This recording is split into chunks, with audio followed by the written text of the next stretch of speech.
আজকে যারা ওলি আল্লাহ বিরোধী, আমরা অবশ্যই বারবার বলি যে বন্ড যে আছে, বন্ডের বিরুদ্ধে আমরা কথা বলি।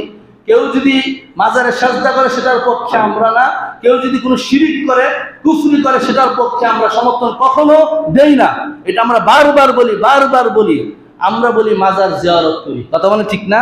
আমরা মাজার করি জিয়ারত, তারা এটাকে ত্যাগ লাগে বলে যে মাজার পূজা। অসুবিধা নাই, তোমরা যেটা মনে করো এটা, কিন্তু আমরা যেটা করি এটা আমরা জানি আমরা কেন করি, ঠিক কিনা বলেন?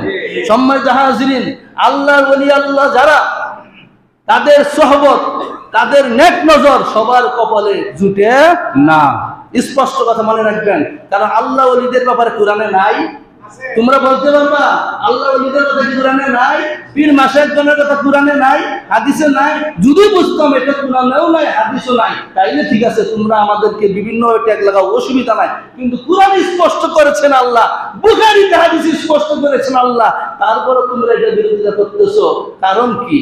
আবার বলো, সব মুসলমান, দুনিয়ার মুসলমান এক হও, আমরা এক হতে চাই, তো আমরা এক হতে চাই, কিন্তু বৈষম্য যদি তৈরি করো এক হওয়া যাবে? বলে যাবে না।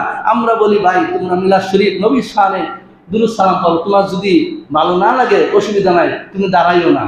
তোমার যদি খারাপ লাগে, মনে করো দাঁড়ানো তোমার ভালো লাগে না, তুমি দাঁড়াইও না, আমরা জোর করি না। তোমার বলেন তো জোর করছি?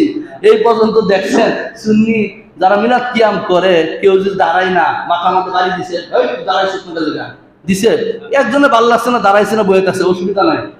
তোমার মন চাইছে তুমি নবীর দাঁড়ায় সালাম দাও, তোমার মন চাইছে বসে সালাম দাও, দেও, তারপরও দেও, অসুবিধা নাই। কিন্তু তখনই রাগ উঠে, গুসা উঠে যদি বলো যেটা জায়েজ নাই, এটা বেদাত, তখনই তো মাথা নষ্ট হয়ে যায়। কথা বলেন ঠিক না? একটা হালাল জিনিসকে, মুস্তাহাজান জিনিসকে তুমি এটা জায়েজ বলবা না, এটাকে না জানলে না বুঝে বেদাত ফতোয়া দিলা, তখনই তো সমস্যাটা তৈরি হয়। আমাদের সুন্নি উলামা কেরামগণ বারবার বলি যে আমরা ওপেন রেডি, কুরআন হাদিস ইজমা কিয়াস যত কিতাব লাগে আমরা কিতাব নিয়ে সামনে রেডি, আসো মোকাবেলা করো, আমরা যে যা করতে সেটা সঠিক না ভুল প্রমাণ করো। এতবার বলার পরও তোমরা আসো না কেন? তোমরা পিছনে শত্রুতা করো। মনে রাখবেন, উপরে আল্লাহ একজন আছে, পিছনে যারা শত্রুনি করে তারা কখনো সফল হয় না। সম্মানিত হাজিরিন, আমার আল্লাহ পাক রব্বুল আলামিন কোরআনে স্পষ্ট করে দিয়েছেন, আলা ইন্না আউলিয়া আল্লাহি লা খাউফুন আলাইহিম ওয়া লা হুম ইয়াহজানুন। ঘোষণা কার? আল্লাহ। আল্লাহ সাবধান করে দিয়েছে, সাবধান, আলা ইন্না আউলিয়া আল্লাহি লা খাউফুন আলাইহিম, যারা আমার বন্ধু, যারা আমার ওলি, যারা আমার বন্ধু, লা খাউফুন আলাইহিম ওয়া লা হুম ইয়াহজানুন, তাদের কোনো ভয় নাই, তাদের কোনো চিন্তাও নাই। সুবহানাল্লাহ বলেন। আল্লাযীনা আমানু, তারা ঈমান আমল করার মতন আমল করেছেন, ওয়া কানু ইয়াত্তাকুন, তারা পরহেজগারির মতন পরহেজগারিতা অবলম্বন করেছে। সুবহানাল্লাহ বলেন। আমার আল্লাহ ঘোষণা দিচ্ছে যে আল্লাহ ওলি আল্লাহদের কোনো ভয় নাই, চিন্তা নাই। এই যে আপনারা জানেন, এতদিন আমরা শুনি নাই, বিগত এই 6-7 মাসে বাংলাদেশে প্রায় 87টা উপরে মাজার ভাঙে গেছে। আপনারা শুনছেন না? মাজার ভাঙছ কেন? মাজারের সাথে তোমাদের দুশ্মনী কেন? তোমরা যদি বলো হ্যাঁ মাজার এখানে কুফরি হয়, শিরিকি হয়, বেদাতি হয়, বেদাত কাজ করা হয়, গাঞ্জা খাওয়া হয়, এই করা হয়, নাচানাচি হয়, গানাগানি হয়, তোমরা সেগুলো না বাধা দিবা। কথা বলে ঠিক না? আমরা তো বলি যদি কোনো মাজারে কুফরি কার্যকলাপ হয় সেগুলো প্রতিহত করো, কোনো মাজারে যদি অবৈধ ইসলাম শরিয়া বিরোধী কোনো কিছু হয় সেগুলোকে তোমরা প্রতিহত করো। কিন্তু একটা আল্লাহ ওলির মাজার ছোট হোক বড় হোক, তুমি গা ভাঙ্গা ঘুরে দিবা, ইসলাম কি এটা সমর্থন করে? ইসলাম কখন এটা সমর্থন করে না। একদল আছে বলে সৌদি আরব, মক্কা মদিনা কোনো মাজার নাই। যারা বলে তারা এক হিসেবে ঠিকই বলে, কারণ তোমরা তো 1924 সালে আগে তোমাদের জন্ম হয় নাই, ঠিক কিনা বলে? 1924 সালের আগে মক্কা মদিনা বাকি বিল্লাতে সবকিছুতে মাজার শরীফ ছিল, মাজার শরীফ ছিল। কিন্তু যখন নজদি আকীদার শাসক যখন চলে আসছে সৌদি আরবে, তখন সে তাদেরকে আব্দুল ওয়াহাব নজদি নামে একজন বলে যে এখানে মাজার হয়েছে, এই সেই, এগুলো দরকার কি? এখানে শিরিক হবে, কুফরি হবে, বেদাত হবে, এগুলো সব ভাঙিয়ে ঘুরে দেন। ওই সময় তৎকালীন শাসকের সৌদিকের কানে এটা ঢুকাই দিছে। কথা তো ঠিকই, মুসলমানরা শিরিক করবো, বেদাত করবো, ঠিক আছে, কোনো কথা নাই, বার্তা নাই, কোনো দলিল নাই, প্রমাণ নাই, ব্যাখ্যা নাই, কিছু নাই, সব ভাঙিয়ে ঘুরে দিছে। সৌদি সরকার এটা করছে, কিছু তো করার নাই, করার আছে? কিচ্ছু করার নাই। কিন্তু একটা সময় ছিল, তোমরা তা তলাশ করে দেখো, খবর নিয়ে দেখো। এই জন্য সম্মানিত হাজিরিন, আমি বারবার বলি আমরা মুসলমানরা শান্তিপ্রিয় জাতি, কিন্তু সত্যের পথে, অন্যের বিরুদ্ধে আমাদের অবশ্যই দাঁড়াতে হবে। সুন্নি জামাতা এতদিন ঘুমিয়েছিল, কিন্তু এখন দেখতেছে যে না, আমাদের সাথে যদি বৈষম্য করা হয়, ইমাম হুসাইনি সৈনিকরা তারা যেমন শান্তিপ্রিয়, যেমন ইয়াজিদে ইমাম হুসাইনের সাথে যুদ্ধ করতে মানে অনেক বাড়াবাড়ি করছে না, ইমাম হুসাইন কিন্তু যুদ্ধ করতে চাই নাই, ঠিক না? ইমাম হুসাইন বলছে দেখো দেখো ইয়াজিদ, তোমাকে আমি মানবো না কখনো, কারণ তুমি আমার নানার আকীদার মতের বিরুদ্ধে, তুমি যা করতেছো ইসলাম এটাকে সমর্থন করে না, আর ইসলাম যেটা সমর্থন করে না, আমি আখির নবী, শ্রেষ্ঠ নবী, দুজাহানের বাদশা নবীজির প্রাণপ্রিয় দৌহিত্র ইমাম হুসাইন, আমি তোমাকে কখনো সমর্থন করতে পারি না। আমি তোমার সাথে যুদ্ধ করতে আসি নাই, আমাকে দাওয়াত দেওয়া হয়েছে, কুফাবাসীরা দাওয়াত দিছে, এই জন্য আমি আসছি, আমার পরিবার পরিজন নিয়ে আসছি, আমি যুদ্ধ করতে চাই না, আমাকে চলে যেতে দাও মদিনায়, আমি চলে যাই। এভাবে তিনটা শব্দ দিছে যে আমি যুদ্ধ করতে চাই না, আমাকে ছেড়ে দাও। কিন্তু ইয়াজিদের চক্রান্ত যে না, যেভাবে হোক তারা কারবালা প্রান্তরে আটকাইয়া যুদ্ধ সে করবে। ঠিক তেমনি ভাবে সম্মানিত হাজির, মনে রাখবেন আজকে মুসলমান, আমরা নামদারি মুসলমান, কিন্তু আমাদের ভিতরের মধ্যে সব ভেজাল। এই ভিতর যদি যত সময় পরিষ্কার ফ্রেশ না করতে পারবো, আমাদের এই যে বলেন নামাজ বলেন, রোজা বলেন, দান সদকা বলেন, কোনো কিছু কাজে আসবে না। আমরা হিংসা করি না, আমরা বলি যে তারাও মুসলমান, আমরা মুসলমান। আজকে অন্যান্য গণনা যারা আছে, জামাত ইসলাম বলেন, বলেন, তারা মুসলমান, তারা আমাদের ভাই। হয়তোবা তাদের সাথে আমাদের কিছু কিছু বিষয় নিয়ে পার্থক্য, কথা বলেন ঠিক না, কিছু কিছু মত পার্থক্য রয়েছে, কিন্তু ইসলামের সাথে আমরা এক হতে চাই। কারণ একতলাফ মতবাদ, মত পার্থক্য থাকবেই, এটা সবার সাথে সবার মিলবে না 100% কখনো, কথা ঠিক আছে। কিন্তু তাই বইলা তুমি হিংসাত্মক ভাবে একজনের ক্ষতি করবা, একজনকে অন্যায় ভাবে অপদস্থ করবা, এটা কখনো ইসলাম এলাও করে না।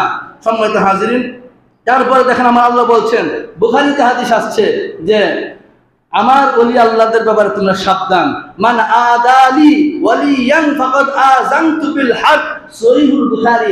আজকে যারা আহলে হাদিস দাবি করে, খালি বুখারী করে, বুখারীতে আছে, নামাজে বুখারীর মধ্যে হাত পাতা কই আছে, বুখারীতে আছে, বুঝছেন? এরা যে কিছু বলবেন ওই বুখারীতে আছে। তোমরা বুখারীতে সবকিছু খুঁজে পাও যে তাহলে ওলি আল্লাহর বিরুদ্ধে আল্লাহ সতর্ক করছে, এটা তোমরা খুঁজে পাও না। আমার আল্লাহ বলছে মান আদালি ওয়ালিয়ান ফাকাদ আযানতু বিল হক, যারা আমি আল্লাহর বন্ধুর সাথে, আমার ওলি আল্লাহর সাথে যারা দুশমনি করলো, সেজন্য আমার সাথে যুদ্ধ ঘোষণা করলো। নাউজুবিল্লাহ বলেন। বিষয়টা বুঝতে পারছেন? এই জন্য ভাই আপনার মাজারে দেখতে ভালো লাগে না, যায়েন না, এই জন্য সম্মান করবেন। কেন করবেন? কারণ আপনি তো জানেন না যিনি এখানে শুয়ে আছেন উনি কতটুকু আল্লাহর গ্রহণীয়, কথা বলেন ঠিক না? আপনি তো নিশ্চিত না। আপনি যদি নিজের চোখে দেখতেন যে আপনার সারা জীবনে দেখছেন এই লোকটা সারা জীবন এমনে চলছে, হেমনে চলছে, মদ খাইছে, গাঁজা খাইছে, মসজিদের ধারে কাছে গেছে না, অন্যায় অত্যাচার করছে, হঠাৎ করে এই লোকটা মারা গেছে, এর আত্মীয় স্বজনরা বলতেছে হ্যাঁ কি আল্লাহ একজন ওলি, তাইলে একটা কথা ছিল, কথা বলেন ঠিক না? আমার আপনার মায়ের নবীজি বলছে, যতক্ষণ না নিজের চোখে না দেখবা এবং দুইজন বিশ্বাসী নামাজি ইমানদার মুসলমানের সাক্ষ্য তুমি না পাইবা, ততক্ষণ পর্যন্ত কোনো বিষয়কে তুমি সঠিকভাবে মনে করো না। সুবহানাল্লাহ বলেন। এই বিষয়গুলো আমাদের বুঝতে হবে, জানতে হবে। সম্মানিত হাজিরিন, যাই হোক পরিশেষে এটাই বলতে চাই, আমরা দ্বন্দ্ব চাই না। আমাদের ঈমান আকীদা ঠিক করতে হলে আমাদের অবশ্যই আল্লাহর বিধান এবং আল্লাহ রাসূলের তরিকা মতে আমাদের চলতে হবে। মনে রাখবেন, আল্লাহর ওলিদের ব্যাপারে অনেকের মতনৈক্য, অনেকের বিভিন্ন মতামত আছে, অনেকে দ্বন্দ্ব তর্ক বিতর্ক আছে, এগুলাকে উদ্দে ফেলে আমাদের মৌলিক কাজগুলা আমাদের আগে ঠিক রাখতে হবে, ঠিক কিনা বলেন?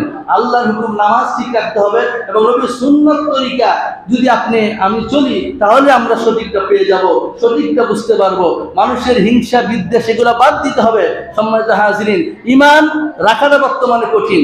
মনে রাখবেন, আমার আপনার মায়ের নবীজি বলেছে, এই শেষ যুগে ঈমান রাখা কতটা কঠিন, জ্বলন্ত অগ্নি, জ্বলন্ত আগুন হাতের তালুতে রাখা যতটা কঠিন, তার থেকে বেশি কঠিন ঈমানটা ধরে রাখা। আমলে ব্যস্ত আছে ভাই, কথা বলেন ঠিক না? কারণ আপনি আপনার পারফেক্ট কেউ না। আমি নশা, আমি যে আমলে পারফেক্ট আমি এটা বলতে পারবো না। পারবো বলেন? পারবো না। আমলে ব্যস্ত হবেই। মানুষের অনেক অসুখ বিসুখ বিভিন্ন সমস্যা অসুবিধা থাকে, যে আমাদের সবাই তো নামাজ পড়তে পারবে রেগুলারলি, এটা সম্ভব হয় না। অনেক সময় কাজে কর্মে থাকে, ব্যস্ত থাকে, বিভিন্ন ঝামেলা থাকে, আমলের ত্রুটি বিচ্যুতি থাকবে। কিন্তু ঈমানের ব্যাপারে যেন কখনো আমাদের কমতি না হয়, ঈমানের মধ্যে কখনো রূপ না হয়, এই বিষয়টা মনে রাখতে হবে। কেননা কারণ হাসরের ময়দানে আমার আপনার মায়ের নবীজি আল্লাহ যখন বলবে, আল্লাহ ইয়া উম্মতি, আমার উম্মতকে বাঁচাও, আল্লাহ বলবে ও আমার হাবিব আপনার উম্মতের মধ্যে আর আমার বান্দাদের মধ্যে যার অন্তরে সরিষা একদম তিল পরিমাণ, সরিষা দানা পরিমাণ সঠিক ঈমানটা আছে, ওই সকল উম্মতকে আপনি সুপারিশ কইরা জান্নাতে নিয়ে যান। সুবহানাল্লাহ। আল্লাহ কি কইছে যে যার আমল আছে? বলছে এটা বলে নাই, বলছে যার অন্তরে সঠিক খাঁটি ঈমান বিদ্যমান রয়েছে, ঈমান রাখা অবস্থায় সে মৃত্যুবরণ করছে, ওই রকম উম্মতদেরকে আপনি সুপারিশ করে জান্নাতে নিয়ে যান, আমি আল্লাহর কোনো আপত্তি নেই। সুবহানাল্লাহ। আর আপনার পাহাড় পরিমাণ যদি আমল থাকে, বর যদি 1000 করেন আর ঈমানের মধ্যে যদি বেজাল থাকে, কাজ হবে? কাজ হবে না। আল্লাহ পাক রব্বুল আলামিন আমাদের সকলকে বুঝা এবং আমল করার তৌফিক দান করে, ঈমানকে হেফাজত করে আমরা সামনের জীবনটাকে সুন্দর যেন করতে পারি, সেই তৌফিক আল্লাহ দান করেন। সবাই মহব্বত নিয়ে বলেন আল্লাহুম্মা।